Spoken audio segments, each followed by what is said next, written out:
Hello friends and नमस्ते। तपाईहरुलाई मेरो युट्युब च्यानलमा फेरि पनि स्वागत छ। चिसो लागेको कारणले चाहिँ आज सायद आवाज डिफ्रेन्ट सुनिरहेको होला। आज चाहिँ हामीहरू पिटर डाल्ग्लिसको केसको बारेमा कुरा गर्न जाँदैछौँ र यो डाल्ग्लिस प्रोनाउन्स गर्नलाई चाहिँ मलाई एकदमै गाह्रो भइरहेको छ। आजको केस चाहिँ वान अफ माई भ्युअर्सले नै रेकमेन्ड गर्नुभएको थियो र रिसेन्टली टिकटक र इन्स्टाग्राममा यो केसलाई लिएर मैले पनि भिडियोहरू देखाएको थिएँ र मेरो आफ्नै साथीहरूसँग यो केसलाई लिएर पनि डिस्कसन भएको थियो र आजको केस चाहिँ हामी सबै नेपालीलाई अवेर गराउनुको लागि भए पनि डिस्कस गर्नु जरुरी छ जस्तो लागेर I chose this case start गर्नुभन्दा अगाडि डिस्क्लेमर दिन चाहन्छु कि आजको भिडियोमा चाहिँ चाइल्ड एब्युजको बारेमा कुरा गरिनेछ। सो यदि कसैलाई यस्तो कुराहरू सुन्दा गाह्रो लाग्छ, अप्ठ्यारो लाग्छ भने उहाँहरूले यो भिडियो अहिले नै स्किप गर्न सक्नुहुन्छ। पिटर जोन डाल्ग्लिसको जन्म 1957 को 20 मेमा क्यानाडाको ओन्ट्रियोको लन्डन भन्ने ठाउँमा भएको थियो र उनको चाइल्डहुडको बारेमा चाहिँ त्यस्तो इन्फर्मेसनहरू खासै इन्टरनेटमा दिएको छैन। तर पछि उनले इन्टरभ्यूमा बताए अनुसार चाहिँ उनको फ्यामिली एकदमै धनी थिए र उनको चाहिँ एकदमै ठुलो घर थियो,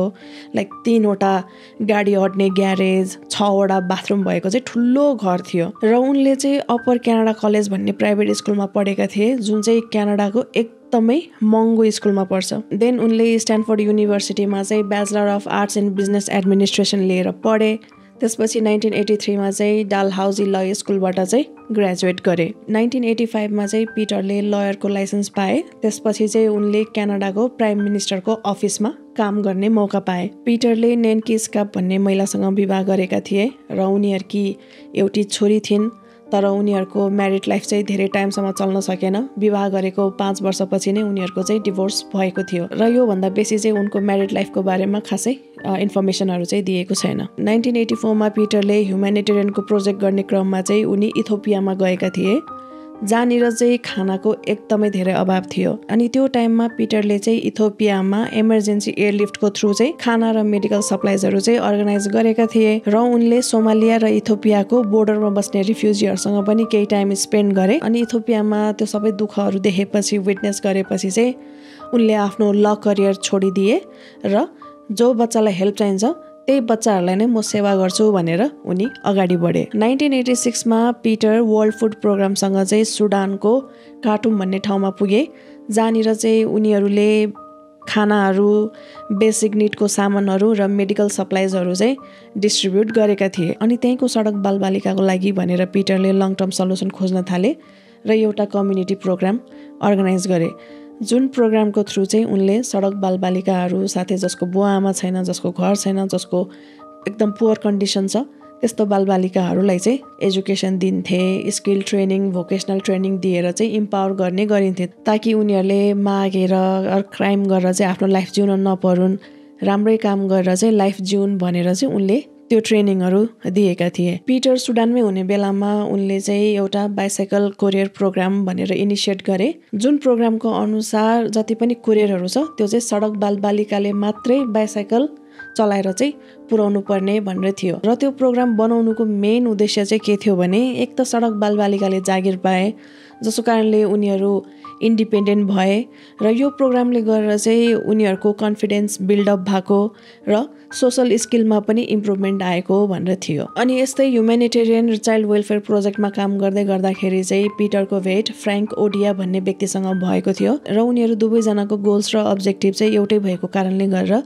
उनीहरू दुवैजना मिलेर चाहिँ 1988 मा स्ट्रिट किड्स इन्टरनेसनल भनेर एउटा अर्गनाइजेसन खोले र त्यो अर्गनाइजेसनको मेन उद्देश्य भनेको चाहिँ सडक बालबालिकाहरूलाई एजुकेसन दिने, हेल्थ फेसिलिटिज दिने र साथै स्किल ट्रेनिङहरू पनि दिने भनेर थियो। 1989 मा पिटरको अर्गनाइजेसन स्ट्रिट किड्स इन्टरनेसनलले चाहिँ कराटे किड भनेर एनिमेटेड सर्ट मुभी प्रड्युस गरेको थियो जुन एनिमेटेड मुभीमा चाहिँ सडकमा भएको बालबालिकालाई हुने हेल्थ इस्युजको बारेमा, उनीहरूको हाइजिनको बारेमा चाहिँ देखाइएको थियो र त्यो मुभी चाहिँ स्पेसली सडक बालबालिकाहरूलाई अवेर गराउनुको लागि भनेर नै बनाएको थियो र त्यो सर्ट मुभीले चाहिँ 1993 मा नन प्रफिट इनोभेसन टाइटलमा चाहिँ पिटर एफ ड्रकर भन्ने अवार्ड पनि जितेका थिए। अनि 1990 मा पिटरको अर्गनाइजेसनले गोल्डटुथ भन्ने सर्ट मुभी बनाएको थियो जुन मुभी चाहिँ सडक बालबालिकाले गर्ने सब्सटेन्स एब्युजको बारेमा चाहिँ बनाएको थियो र त्यो मुभीले चाहिँ Ottawa international film फेस्टिभलमा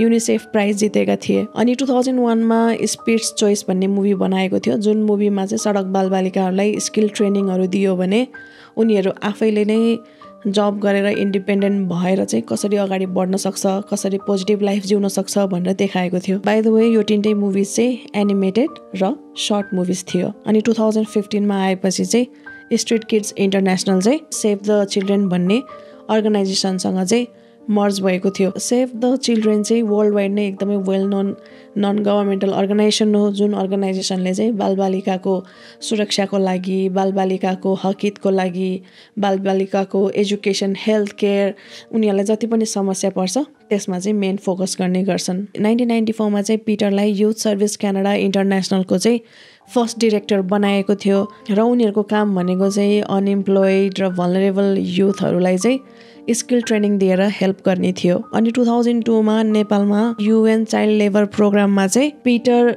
chief technical adviser भएर आएका थिए र त्यो प्रोग्रामको मेन फोकस चाहिँ चाइल्ड लेबर र HIV एड्सको बारेमा थियो। सो जो बच्चाहरू चाहिँ चाइल्ड लेबरमा थिए र जो बच्चाहरू अर्फेनेजमा थिए त्यो बच्चाहरूलाई चाहिँ उनीहरूले आफ्नो फ्यामिलीसम्म पुर्याइदिने गर्थे। अनि जोलाई चाहिँ HIV एड्सहरू लागेको थियो उनीहरूलाई चाहिँ स्किल ट्रेनिङ प्रोभाइड गरेका थिए। 2006 देखि 2010 मा चाहिँ पिटरले साउथ एसिया चिल्ड्रेन फन्डमा चाहिँ एक्जिक्युटिभ डिरेक्टर भएर काम गरे र त्यो प्रोग्रामको मेन उद्देश्य भनेको चाहिँ साउथ एसियामा पढ्न नपाएका बालबालिकाहरूलाई चाहिँ एजुकेसन दिने, शिक्षा दिने भनेर थियो। अनि 2010 देखि 2014 सम्म चाहिँ उनी फेरि अफगानिस्तानमा गए र त्यहाँनिर UN हेबिटेटमा चाहिँ उनले सिनियर एडभाइजर भएर सर्भ गर्न थाले। अनि 2014 देखि 2015 को मिडमा चाहिँ त्यही अफगानिस्तानमा हुँदै UN हेबिटेटमा उनले चाहिँ डेप्युटी चिफ अफ पार्टी मतलब कन्ट्री रिप्रेजेन्टेटिभ भएर चाहिँ सर्भ गर्न थाले। अनि 2015 देखि 2016 मा चाहिँ उनले UN कै थ्रु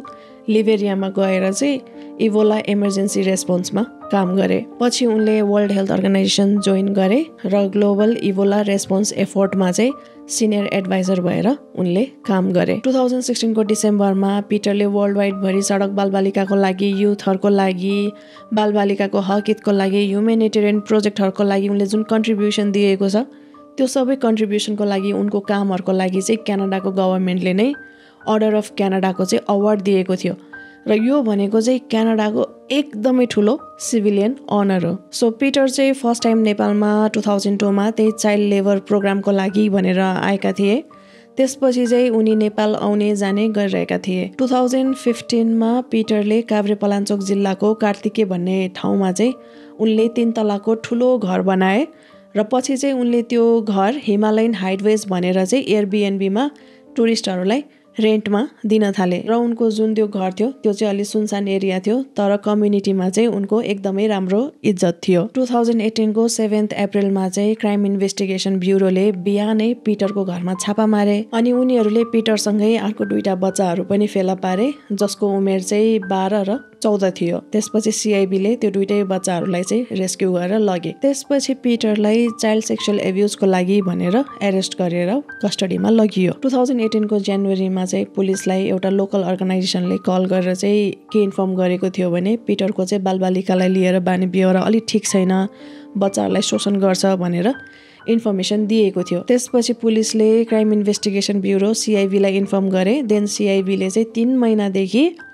पिटरलाई पुरै फलो गर्दै उनलाई चाहिँ हेरिरहेका थिए, उनको हरेक चाललाई हेरिरहेका थिए। त्यसपछि पिटरलाई कस्टडीमा ल्याएर इन्टरोगेट गरियो, सोधपुछ गरियो र पिटरले चाहिँ सिधै मैले होइन भनेर भने। अब म यस्तो बालबालिकाको बारेमा बोलेर हिँड्ने मान्छे, बालबालिकाको लागि आवाज उठाउने मान्छेले यस्तो गर्नै सक्दैन, यो चाहिँ गाउँलेहरूले यत्तिकै जेलस भएर फेक इन्फर्मेसन फैलाएको हो, यतिकै रुमर्स फैलाएको हो भनेर उनले भने। अझ पिटरले त पुलिसलाई के पनि भनेको थियो भने यदि मेरो साँच्चीकै इन्भल्भमेन्ट छ भने मेरो एगेन्स्टमा DNA अर मेडिकल एभिडेन्स ल्याएर देखाऊ पनि भनेका थिए। तर मैले अगाडि नै भनिहालेँ CIBले उनलाई 3 महिनादेखि मोनिटर गरिरहेको थियो तर CIBहरूले उनलाई 3 महिनादेखि फलो गरिरहेका थिए, 3 महिनादेखि हेरिरहेका थिए र CIBहरूसँग इनफ एभिडेन्स थियो कि पिटरले चाहिँ बच्चाहरूलाई शोषण गरेको भनेर। CIBले उनको घरमा चाहिँ बच्चाहरूको नेकेड फोटोहरू टन्नै भेटाएका थिए। उनको घरमा उनीसँगै भेटेको 2टा बच्चाहरू मध्येमा चाहिँ एउटा बच्चा चाहिँ उनकै घरको केयरटेकरको छोरा थियो र अर्को बच्चा चाहिँ त्यही केयरटेकरको बच्चालाई भेट्नको लागि भनेर आएका थिए। उनीहरू दुईजना चाहिँ कजन थिए खासमा। अनि दुईटा भिक्टिमहरू मध्येमा एकजनाले बताए अनुसार चाहिँ पिटरले उनलाई जहिले पनि सँगै नुहाउनु जाऊँ भन्ने, अनि सुत्दाखेरि कपडा फुकालेर नाङ्गै सुत भन्ने, अनि उनको प्राइभेट पार्टहरू चलाइदिने, उनलाई चाहिँ सेक्सुअली एसल्ट गर्ने गर्थे। पुलिसको रिपोर्ट अनुसार चाहिँ अब ती साना बच्चाहरूलाई के सही के गलत भनेर केही आइडिया थिएन। उनीहरूमाथि जे पनि भइरहेछ त्यो रङ भनेर पनि उनीहरूले छुट्याउन सकेका थिएनन्। उनीहरूलाई अनकम्फर्टेबल फिल त भइरहेका थिए, तर त्यो मान्छेले उनीहरूलाई जे गरिरहेको छ त्यो रङ हो भनेर चाहिँ उनीहरूलाई केही पनि आइडिया थिएन। र अर्को कुरा त पिटरले त्यो बच्चाको फ्यामिलीलाई बस्नको लागि ठाउँ दिइरहेका थिए, उनलाई त्यही काम दिइरहेका थिए, बच्चालाई एजुकेसन दिइरहेका थिए। सो बच्चाको र त्यो बच्चाको फ्यामिलीको चाहिँ उनले फुल ट्रस्ट जितेका थिए र उनीहरूको दिमागमा अलिकति पनि डाउट आउँदैन थियो कि त्यो मान्छेले चाहिँ उनीहरूलाई केही नराम्रो गर्न सक्छ भनेर। अनि पिटरको डिफेन्स लयरले बताए अनुसार चाहिँ पिटर चाहिँ कामको सिलसिलामा प्रायः जस्तो बाहिर नै हुने गर्छन्, घरमा त्यति हुँदा नि हुँदैनन्। पिटर चाहिँ रिसेन्टली मात्रै ट्रेकबाट आएको थियो र जुन दिन एरेस्ट गरिएको थियो त्यो दिन चाहिँ उनी कामको सिलसिलामा अर्कै कन्ट्रीमा जाने तर्खरमा थियो भनेर उनले बताए। उनले के पनि बताए भने यो चाहिँ गाउँको मान्छे र पुलिसहरू सबै मिलेर जेलस भएर चाहिँ यतिकै बनाएको चार्जेस हो भनेर उनले भने। अझ सिआइबीलाई त के लागिरहेको थियो भने पिटरको दुईजना मात्रै होइन अरू पनि थुप्रै भिक्टिम होला भनेर चाहिँ उनीहरूलाई शङ्का लागिरहेको थियो। त्यसपछि सिआइबीले पिटरले जुन जुन अर्गनाइजेसन ठाउँहरूमा काम गरेको थियो त्यो सबै अर्गनाइजेसन ठाउँहरूमा चाहिँ उनीहरूले नोटिस पठाए र यदि कसैलाई पिटरले त्यस्तो केही गरेको छ, उनको एगेन्स्टमा त्यस्तो केही छ, केही कम्प्लेन्टहरू छ, केही त्यस्तो भएको थियो पास्टमा भने इन्फर्म गर्नु भनेर त्यो नोटिस पठाएको थियो। अनि यस्तै इन्भेस्टिगेसन चलिरहेको बेलामा एउटा 25 वर्षको पुरुषले पनि आफ्नो बयान दिएको थियो र उनले बयान दिए अनुसार चाहिँ उनी 11 वर्षको हुने बेलादेखि चाहिँ पिटरले उनलाई सेक्सुअली एसल्ट गरेको थियो भनेर उनले आफ्नो बयान दिए। तर यो केसको लागि चाहिँ पिटरलाई केही पनि चार्ज लागेको थिएन। पिटरले काठमाडौँमै रहेको एउटा बुद्धिस्ट बोर्डिङ स्कुलमा पनि भलन्टियर गरेका थिए। अनि एक दिन चाहिँ पिटरले त्यो स्कुलको एडमिनिस्ट्रेटरलाई के रिक्वेस्ट गरे भने बच्चाहरूलाई चाहिँ उनको घरमा पनि आउन जान दिनुपर्छ भनेर रिक्वेस्ट गरे। जुन कुरा सुनेर चाहिँ एडमिनिस्ट्रेटरले चित्त बुझेन र पिटरको नियत पनि उनलाई ठिक लागेन। त्यसपछि चाहिँ त्यो स्कुलको एडमिनिस्ट्रेटरले पिटरलाई टोटली कन्ट्याक्टबाट हटाइदिए र उनलाई बोलाउनु पनि छोडिदिए। पिटर चाहिँ युनाइटेड वर्ल्ड कलेज थाइल्यान्डको चाहिँ बोर्ड मेम्बर पनि थिए। अनि उनलाई एरेस्ट गर्नुभन्दा ठ्याक्कै 5 महिना अगाडि चाहिँ त्यहाँ कलेजमा के रुमर्स चलिरहेको थियो भने पिटरले चाहिँ बच्चाहरूलाई एक्सप्लोइट गरिरहेको छ, बच्चाहरूलाई लिएर उनको बिहेभियर ठिक छैन, एप्रोप्रिएट छैन भन्ने रुमर्स फैलिरहेको थियो। सो त्यसपछि त्यो कलेजको बोर्ड मेम्बरले चाहिँ पिटरको बारेमा इन्भेस्टिगेट गरे। अनि इन्भेस्टिगेट गर्दाखेरि उनीहरूले के थाहा पाए भने पिटरको कलेजको बच्चाहरूसँग त होइन, तर बाहिरको लोकल बच्चाहरूसँग चाहिँ इनएप्रोप्रिएट कन्ट्याक्ट छ भनेर थाहा पाउने बित्तिकै उनीहरूले चाहिँ पिटरलाई बोर्ड मेम्बरबाट सस्पेन्ड गरिदिए। अनि पुलिसहरूले चाहिँ के बतायो भने पिटरले चाहिँ एक टाइममा कन्फेस गरेर चाहिँ उनले बच्चाहरूलाई रेप गर्नुको कारण चाहिँ जस्ट रिभेन्ज हो।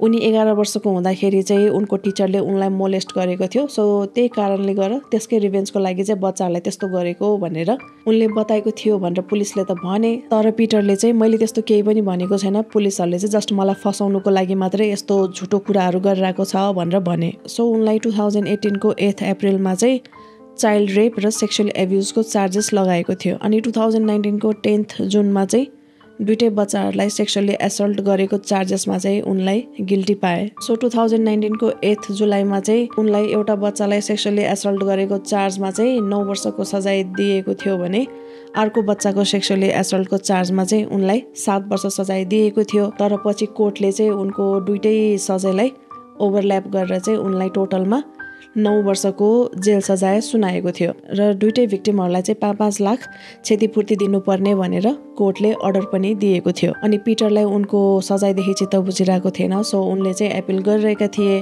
अनि 2020 को 24 जनवरीमा कोर्टले उनलाई गिल्टी नै पाए, तर उनको सजाय चाहिँ 9 वर्षबाट 1 वर्ष घटाएर 8 वर्ष बनाइदिए। त्यसपछि उनले सुप्रिम कोर्टमा पनि एपिल गरे, तर सुप्रिम कोर्टले पनि उनलाई गिल्टी पाए। सो पहिलाको जुन सजाय छ त्यही नै सजाय भनेर सुनाए। र लास्ट अपडेट अनुसार चाहिँ उनी अहिले धुलिखेल जेलमा हुनुपर्ने हो र 2026 मा सायद उनी रिलिज पनि हुन्छ होला। अनि यो भिडियोको बारेमा रिसर्च गर्दै गर्दाखेरि मैले युट्युबमा एउटा भिडियो भेटाएकी थिएँ र त्यहाँनिर चाहिँ UN जस्तो ठुलो अर्गनाइजेसनमा चाहिँ त्यहाँभित्र भिक्टिमहरूलाई चाहिँ कसरी ट्रिट गरिएको थियो भनेर भिक्टिमहरू आफैले नै आफ्नो एक्सपिरियन्सहरू चाहिँ सेयर गरेको छ। त्यो भिडियोको लिङ्क चाहिँ म तल डिस्क्रिप्सन बक्समा लेखिदिन्छु, प्लिज चेक गर्नु होला। त्यो भिडियोमा त्यति धेरै भ्युज पनि थिएन, सायद धेरैलाई थाहा छैन त्यो भिडियोको बारेमा, सो एकचोटि गएर चेक गरिदिनु होला। र त्यो भिडियोमा चाहिँ के मेन्सन गरिएको छ भने युनाइटेड नेसन जस्तो ठुलो अर्गनाइजेसनले चाहिँ कसरी मान्छेहरूलाई रेप गरिरहेको छ, सेक्सुअली एब्युज गरिरहेको छ भन्ने कुराहरू मेन्सन गरिएको छ। र अर्को चाहिँ युएनले कसरी सेक्सुअल एब्युजलाई चाहिँ बिजनेस जसरी लगिरहेको छ भन्ने कुराहरू पनि मेन्सन गरिएको छ। एकजना महिला थिइन्,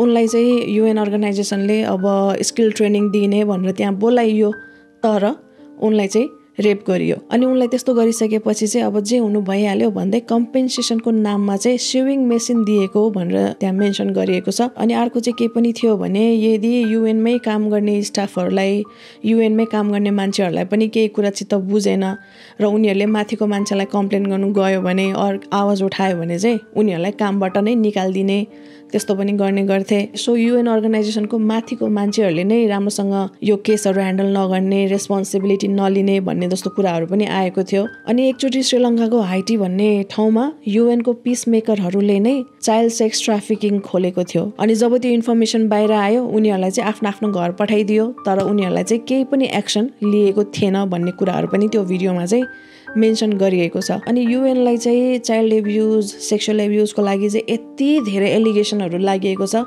तर अहिलेसम्म पनि उनीहरूले चाहिँ केही पनि एक्सन लिएको छैन, उनीहरूले केही पनि त्यस्तो सिरियसली चाहिँ लिएको छैन भन्ने कुराहरू पनि मेन्सन गरिएको छ। अनि कतिजना युएनको सो कल्ड पिस मेकरहरूले चाहिँ यङ चिल्ड्रेनहरूलाई अब खाना दिन्छु, पैसा दिन्छु भन्दै उनीहरूलाई सेक्सुअली एब्युज गरिरहेको छ भन्ने कुराहरू पनि त्यो भिडियोमा मेन्सन गरिएको छ। प्लिज एकचोटि गएर त्यो भिडियो राम्रोसँग हेर्नु होला। आजको भिडियोबाट चाहिँ के कुरा सिक्न सकिन्छ भने ठुलो ठुलो नाम चलेको एनजिओ, आइएनजिओ भन्दैमा फुल्ली ब्लाइन्डली ट्रस्ट पनि नगरौँ, अलिकति आफू अवेर हुनु पर्यो।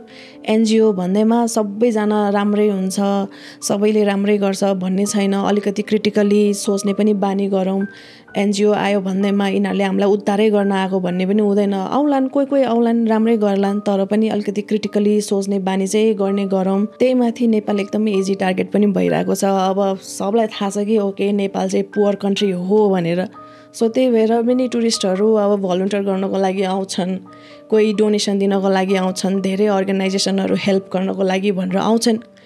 कुनै राम्रै होला तर सबै राम्रो हुन्छ भन्ने त छैन नि त। सो अवेर हुनु पर्यो। बच्चाहरूको मामलामा चाहिँ अलिकति सिरियसली लिनु पर्यो। बच्चाहरूलाई पनि ब्याड टच, गुड टचको बारेमा चाहिँ घरैबाट सिकाउनु पर्यो, प्यारेन्ट्सहरूले नै सिकाउनु पर्यो। यदि कसैले तिमीलाई नराम्रो गरिरहेको छ भने चाहिँ बोल्नुपर्छ है भनेर सिकाउनु पर्यो। र अर्को मेन कुरा चाहिँ बच्चाहरूलाई नो भन्ने पनि सिकाउँ। हामी नेपालीहरूको के प्रब्लम छ भने ठुलो मान्छे भन्दैमा ठुलो मान्छेले भनेको मान्नुपर्छ भनेर बच्चाहरूलाई त्यो दिमागमा घुसाउँछौँ नि त। सो त्यो बानी पनि अलिकति कम गरौँ। यदि उनीहरूलाई अनकम्फर्टेबल फिल भइरहेछ, उनीहरूलाई ठिक फिल भइरहेको छैन भने चाहिँ उनीहरूले नो भन्न सकोस् क्या। जस्ट बिकज ठुलो मान्छेले भने मान्नुपर्छ भन्दैमा ठुलो मान्छेलाई खुसी पार्नको लागि चाहिँ उनीहरूले जबरजस्ती त्यो प्रेसरमा आएर चाहिँ यस भन्न चाहिँ नपरोस्। सो आजको लागि यति नै। यो केसलाई लिएर आफ्नो के कस्तो प्रतिक्रिया छ तल कमेन्ट गर्न नबिर्सिनु होला। र यदि कुनै क्राइम स्टोरी सजेस्ट गर्नु मन छ भने तपाईँहरूले मलाई मेरो सोसल मिडियामा मेसेज गर्न सक्नुहुन्छ। मेरो सोसल मिडियाको लिङ्क चाहिँ तल डिस्क्रिप्सन बक्समा हुनेछ। सो आजको लागि यति नै। अर्को क्राइम स्टोरी लिएर अर्को भिडियोमा आउनेछु। त्यतिन्जेलसम्मको लागि stay safe, take care, bye bye and thank you so much for watching my videos and happy new year.